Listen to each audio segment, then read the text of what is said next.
अनुभव और अनुभूति, एक्सपीरियंस एंड रियलाइजेशन।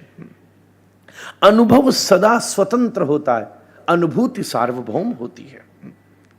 अनुभव तो सदा स्वतंत्र है। आप सर्दी से आए हैं तो यहां का अनुभव आपको अलग होगा। अगर आप 15 डिग्री से आ रहे हैं तो आप तुरंत अपना शॉल और कोट उतार देंगे, और अगर आप दूसरी बढ़ी हुई डिग्री से आ रहे हैं तो आपका अनुभव अलग होगा। दोनों की व्यवस्था अपने अपने स्वतंत्र अनुभव में होती है। 4 लाइनों में इस श्लोक के ईश्वर की परिभाषा दी, जो मैं सार से आपके सामने व्यक्त करने का प्रयास करूं। सबसे पहली व्याख्या दी, जन्माद्यस्य यतः, the one who is a creator of whole existence, and not just the creator, the one who does the maintenance. But Mahamahim, we are extremely disagree with the word destruction. God never destruct anything. This is a bit difference between Eastern and Indian thought and the Western thought. There is a definition of destruction, but we have a particular Sanskrit word which is pralaya. Pralaya never means destruction, no. Renewal, किसी भी चीज का renewal करना, उसकी form को change करना प्रलय है। जन्माद्यस्य यतः, जब एक किसान बीज धरती पर बोता है तो थोड़े दिन के बाद आप जाना आपको पौधा मिलेगा, पर बीज खो चुका होगा। तो उस बीज में प्रलय हुई तो एक पौधा बना, कनक निकली। किसान फिर पहुंचा, प्रलय हुई, सृष्टि हुई, किसान ने उसको मेंटेनेंस किया, और फिर उसके बाद जैसे ही कनक को, गेहूं को उस पौधे से तोड़ा, महामहिम फिर से प्रलय हुई। फिर चक्की में डाला उस गेहूं को तो फिर से प्रलय हुई, फिर आटा बना। फिर मां ने उस, किसी के हाथ में आटा रख दिया जाए और मां फुल्का रख दिया जाए और उससे कहो कि इससे ये बना, जब तक उसको ये प्रोसेस नहीं पता वो नहीं बना सकता। मैं जब परदेश में रहता था सारा भोजन बनाना सीख गया महामहिम, केवल एक ही चीज नहीं बना सका, रोटी। रोटी बनाने की कोशिश करता तो भारत का नक्शा ही निकल आता था मेरे से। खैर मुझे अच्छा लगता था, मेरी माँ भारती का स्वरूप प्रकट हुआ, और तो सब बना लेता था। बड़ा कठिन है, सबसे पहले तो उसको मीड़ना ही कठिन है। बड़े से बड़ा टैलेंटेड आदमी नहीं कर सकता, जो हमारे भारत की गृहिणियों ने सीखा है। उसका टेक्सचर क्या होना चाहिए, उसके बाद उसकी लोनी कितनी बड़ी हो, उसके बाद उसका बेलना तो सबसे बड़ी टेक्निक है। बड़े से बड़े मल्टीनेशनल कंपनीज को चलाने वाला व्यक्ति ये काम नहीं कर सकता। और फिर ठीक समय पर उसको सेक देना, और जितनी जरूरत है। और महामहिम सबसे बड़ी परीक्षा तो उसके फूलने में होती है। फूले नहीं तो सारी योजना व्यर्थ हो गई, सारी योजना व्यर्थ। इतना बड़ा परिश्रम जो 1 वर्ष से चल रहा था उस बीज को बोने का, वो बीज फूलने तक पहुंचना था। और हल्का सा, कितनी बड़ी टेक्निक है महामहिम, हल्की सी चिमटी गलत लग गई तो फूट गई, हवा निकल गई उसकी। बड़ी भारी टेक्निक है। एक आटे में रोटी को रखा जाए तो सृष्टि, स्थिति, प्रलय तीनों होती हैं। पहले उसको मीड़ा जाता है तो आटे का फॉर्मेशन बदल गया, फिर बेला गया, फिर मेंटेनेंस हुई, फिर तवे पर डाला गया, फिर प्रलय हुई, फिर एक सृष्टि हुई, फूल गई। और मैं एक बात कहूं, फूलने से काम नहीं चलता। सबसे बड़ी प्रलय तो हमारा मुख करता है। जैसे मुंह में आप रोटी को रखते हैं तो सबसे पहले प्रलय होती है, और जब मोटी रोटी का मुख में प्रलय होता है तब सबसे पहले शरीर में ऊर्जा की सृष्टि होती है, ऊर्जा की सृष्टि होती है। और फिर हम उस ऊर्जा को वॉक के द्वारा, कसरत के द्वारा फिर से उसका पालन करते हैं। और फिर हम एग्जॉस्ट जब होते हैं तो फिर उस ऊर्जा की शरीर में प्रलय होती है। ये भारतीय मैकेनिज्म है सृष्टि, स्थिति और प्रलय का, जिसके लिए ट्रिनिटी, क्रिश्चियनिटी में भी ट्रिनिटी का वर्णन है, जिसमें भारतीय मनीषा भी ब्रह्मा, विष्णु, महेश का वर्णन करती है। और महामहिम, अगर मैं विज्ञान की दृष्टि से निवेदन करूं तो सबसे पहले विज्ञान कहता है कि सबसे it's all atom and nucleus. ये सब एटम है, फिजिकल एटम है, जो आपस में मर्ज होकर के एक फिजिकल चीज को निर्माण करता है।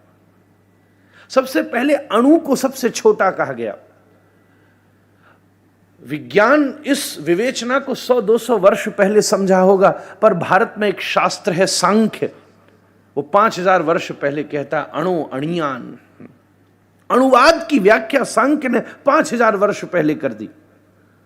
और हम जानते हैं एक अणु के भीतर पहली तो विवेचना आई कि एक अणु सबसे छोटा होता है, और फिर पता चला कि उस अणु के भी 3 विभाग हैं, जिसको हम प्रोटॉन्स, इलेक्ट्रॉन्स और न्यूट्रॉन्स कहते हैं। महामहिम, ये प्रोटॉन, इलेक्ट्रॉन और न्यूट्रॉन ही ब्रह्मा, विष्णु और महेश का स्वरूप है। ब्रह्मा प्रोटॉन्स हैं, शिव न्यूट्रॉन्स हैं, इलेक्ट्रॉन्स हैं, और विष्णु न्यूट्रॉन्स हैं।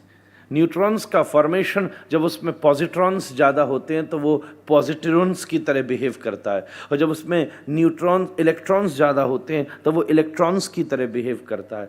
ऐसे ही ब्रह्मा, विष्णु, महेश, इसलिए सारे अवतार विष्णु के हैं, क्योंकि कई बार वो प्रोटॉन्स की तरह बिहेव करते हैं और कई बार वो न्यूट्रॉन्स की तरह, इलेक्ट्रॉन्स की तरह बिहेव करते हैं। कई बार बुद्ध की तरह केवल उपदेश देने आते हैं और कभी नृसिंह की तरह संहार करने आते हैं। ये 3 अणु के फॉर्मेशन ही इस संपूर्ण सृष्टि के अस्तित्व का निर्धारण करते हैं। मैं तो बिल्कुल विज्ञान को साथ लेकर चलने वाला आदमी हूँ। ज्ञान विज्ञान संयुक्तम भागवत के महात्मा में लिखा है, यही स्वारंभिक स्वरूप से सृष्टि स्थिति प्रलय करने वाला जिसका अस्तित्व है उसको हम ईश्वर कहते हैं। और उसकी विवेचना पहले सूत्र में की, जन्माद्यस्य यतः अन्वयाद इतरतः निमित्तोपादान कारणभूत। इस दुनिया में कोई ऐसी वस्तु नहीं है जो परमात्मा से सीधी और घूम फिर करके न जुड़ी हो। मैं कई बार बड़ी सरलता से एक विवेचना दूं, हम सबके पास टेलीफोन है। महामहिम, कई बार टेलीफोन हो माँ और उसका चार्जर रह जाए तो बड़ी समस्या होती है। फोन भी हो और चार्जर भी हो और वो चार्जर भी प्लग ना मिले तो बहुत ही ज्यादा बड़ी समस्या हो जाती है, स्पेशली इंटरनेशनल ट्रेवल्स में। और सबसे बड़ी समस्या होती है जब कोई फोन वाले चार्जर ही बदल देते हैं। तो घरों में पुराने वाले लग रहे थे, फोन में नए वाले आ गए। अब यहाँ की फिटिंग हजारों रुपए की है, केवल 85 रुपए की है, पर उसके बिना सब काम जीरो हो जाता है। प्लग भी हो पर उसमें अगर इलेक्ट्रिसिटी नहीं हो तो भी आपका फोन काम नहीं करेगा। You have the plug, you have the charger, you have the phone, but if doesn't have the electricity it will not charge. बिजली की उत्पत्ति प्राकृतिक साधनों से होती है, एटॉमिक प्लांट्स हैं, या थ्रू इलेक्ट्रोमैग्नेटिक इंडक्शंस। जब टर्बाइन्स घूमती हैं तब बिजली की उत्पत्ति होती है, और प्रकृति का आधार परमात्मा है। आधुनिक विचारकों ने तो ये भी कहा कि इस फोन के चलने के पीछे भी कहीं न कहीं ईश्वर का ही अस्तित्व मालूम होता है। इसी को कहते अन्वयाद इतरतः। चार्थेषु विज्ञस्वराट अर्थेषु इति पदार्थेषु अभिता जानाति इति अभिज्ञः और स्वराट। परमात्मा जैसे सूर्य किसी फॉरेन पार्टिकल से एनर्जी को रिलीज नहीं करता, उसका अपना स्वरूप है जिससे वो इतना ब्राइट है, इतना ज्यादा चमकता है, इतना जलता है, जिसके पास कोई फर्दर रिसोर्स नहीं है। हमारी जितनी एग्जिस्टेंस है वो किसी न किसी सोर्स पर डिपेंड होती है, सेल्फ सस्टेन्ड नहीं है। तो ईश्वर का एक गुण कहा जो सेल्फ सस्टेन्ड है, स्वराट। जन्माद्यस्य यतोन्वयादि तरतश्चार्थेषु विज्ञ स्वराट तेने ब्रह्म हृदय आदि कवये मुह्यन्ति यत्सूरया। जिस ज्ञान के विषय में बड़े बड़े सूर्य भी मोहित हो जाएं, संकल्प मात्र से वो भगवान उस ज्ञान को ब्रह्मा जी को प्रदान करने की सामर्थ्य रखते। ज्ञान ऐसा ही है जैसे ये कोई एक्सप्लेनेशन नहीं है। ये तो बुद्ध ने एक सूत्र दिया, महामहिम, अपदीपो भव। ये अद्भुत सूत्र है, मुझे बड़ा प्यारा लगता है। मेरे पिताजी वर्णन करते, एक मंदिर में एक माता पहुंची हीरे का दिया लेकर, उसमें घी था, रुई की बत्ती थी, भगवान सामने थे, पर अपने साथ माचिस ले जाना भूल गई। थोड़ी देर में एक दूसरी माता सोने का दिया लेकर के पहुंची, उसके पास भी माचिस नहीं थी। थोड़ी देर में तीसरी माता एक चांदी का दिया लेकर पहुंची, दोनों उसके ऊपर लपकी कि तेरे पास माचिस है क्या? दोनों ने, उसने कहा मैंने सोचा दो बुद्धिमान गई हैं, लेकर ही गई होंगी। 50 माताएं इकट्ठी हो गई, सबके हाथ में दिया है, सबके सामने देवता है, पर किसी के पास भी आग नहीं है।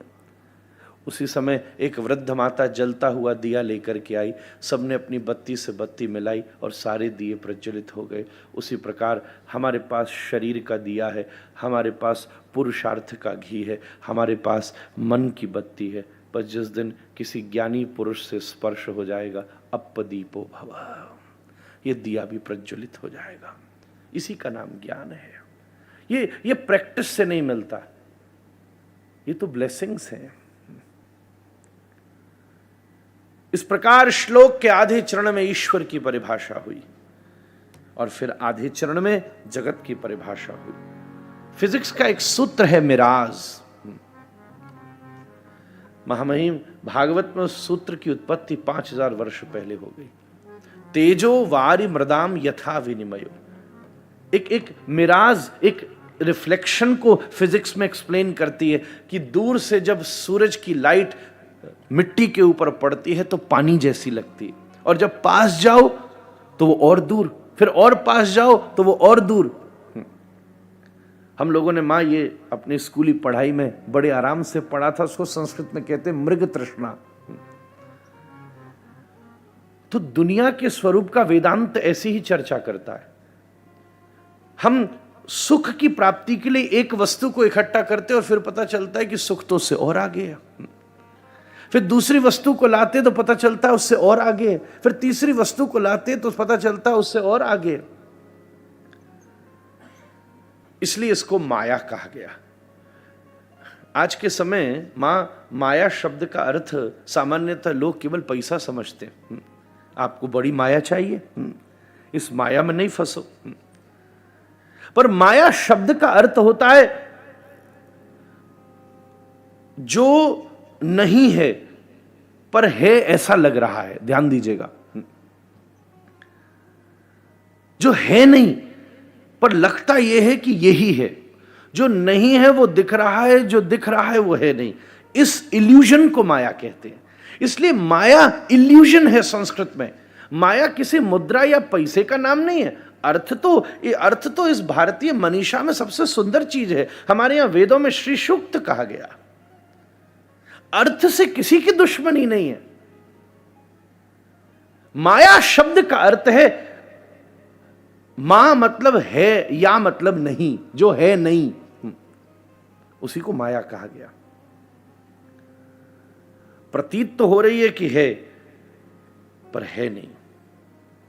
मैं एक बहुत आपके सामने एक रिसर्च की गई और मैं निवेदन करूं आदि शंकराचार्य के विवेचन पर। जो आदि शंकर कहते ब्रह्म सत्यम जगन मिथ्या, कि संसार मिथ्या है, माया मिथ्या है। तो उस मिथ्या शब्द का अर्थ क्या है?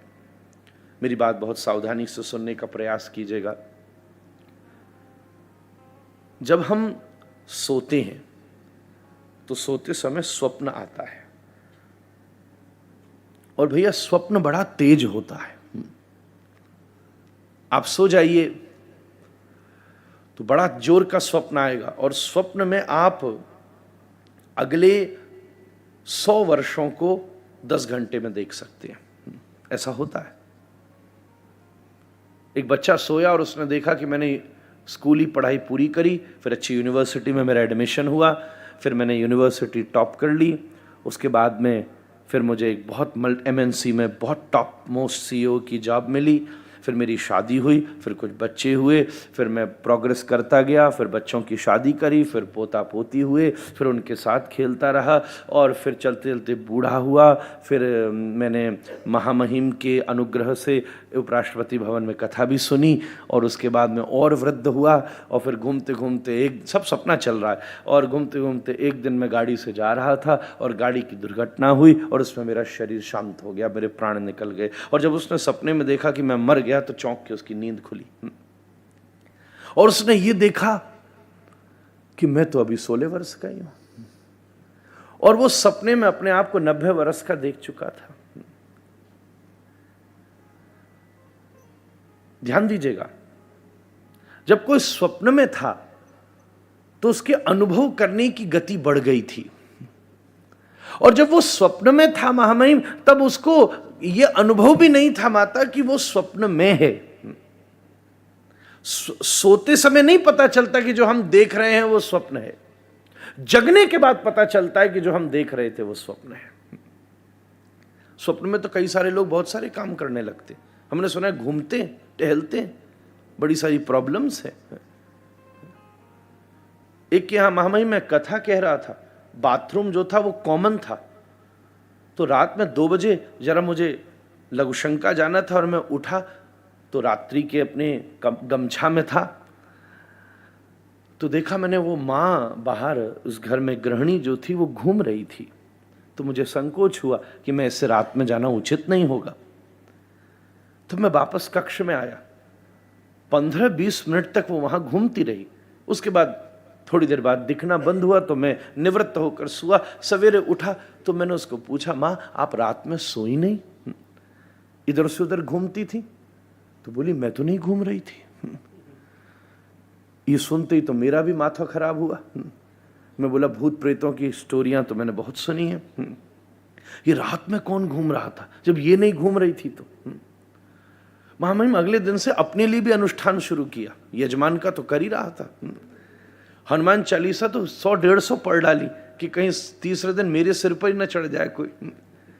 बड़ी समस्या। 2-3 दिन सोया नहीं, आंखें सूज गई। मेरे यजमान ने कहा महाराज आप सो कैसे नहीं रहे, आंखें कैसे सूज रही हैं? मैं बोला बस क्या बताऊं तुझे, एक दिन बड़ी भूमिका बनाई, आपके घर में सब ठीक तो है ना, कोई आपको हवा तो नहीं अनुभव होती? मैंने क्या कहना चाहते हो? मैंने कहा रात में कोई घूमता है? तो बोला हाँ वो हवा मेरे पास ही बैठी है जो रात भर घूमती है। तब मुझे पता चला, फिर बताया महाराज दवाई चल रही है, ये सपने में घूमती है। बहुत सारे लोगों को तकलीफ है, स्वप्न देखते समय सपने का अनुभव नहीं होता, तब तो आप जो देख रहे हो उसी अनुभव में हो। पर जब आप जगते हो महामहिम तब अनुभव होता है कि जो मेरा अनुभव था वो स्वप्न था। इसको मैं अगर जरा साइंटिफिकली करूं तो अगर आपकी स्वप्न में थॉट्स पर सेकंड 1000 थे, 1000 TPS when you are dreaming, and when you got up then it came down to 100 TPS. जब आप जगे तो आपके थॉट्स 1000 नहीं थे, क्योंकि अब अवेयरनेस बढ़ गई, आप जग गए, अब हाथ भी कुछ देख रहा है, तो आपके विचार 1000 से 100 पर आ गए। तो जो आपने 1000 में अनुभव किया था वो आपको पता चला कि सब सपना है, इट वॉज ऑल ड्रीमिंग। तो through the process of meditation when you bring down your thoughts to even more lower grounds, that means the time when you will able to reach 10 TPS, 10 thoughts per second, the time when you will able to reach 1 TPS, 1 thought per second, and the time, the state of thoughtlessness, जिसको हम आनंदमयी स्थिति कहते हैं। परम सत्य उसको कहते हैं जिसके आ जाने से असत्य वस्तु भी सत्य सी लगने लगे। उसके लिए शब्द का प्रयोग किया भागवत में या ब्रह्म सूत्र आदि में, परम सत्य।